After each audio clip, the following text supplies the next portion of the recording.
धीरे बोला ये कोयलिया, धीरे बोला हो।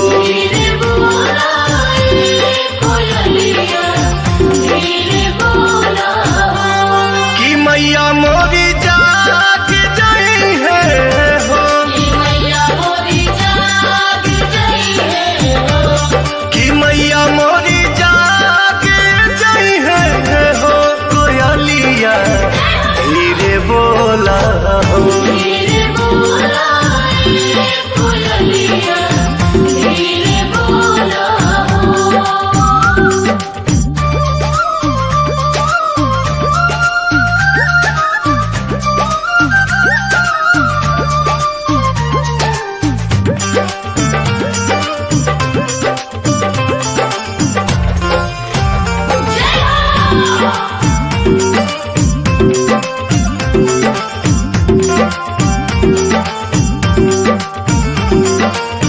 देवलोक से चलली कहीं न बिलोमली, भगता के आईली दुआरी।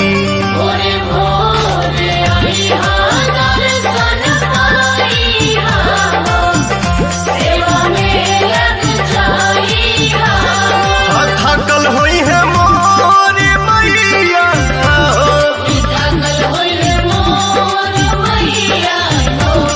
कि थकल होई है मोरी मैया, देरी से आइल डोलिया हो।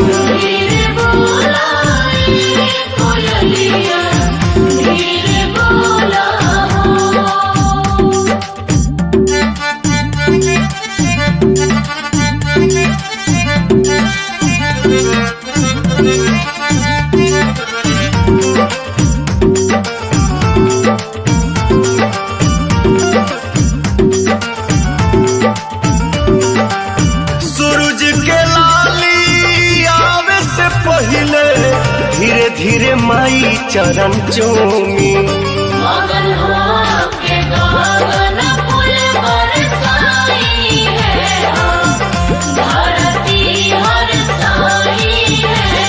भजनवा पवनवा गावे हो, भजनवा पवनवा गावे हो, संगे से बन के डोलिया हो। धीरे बोला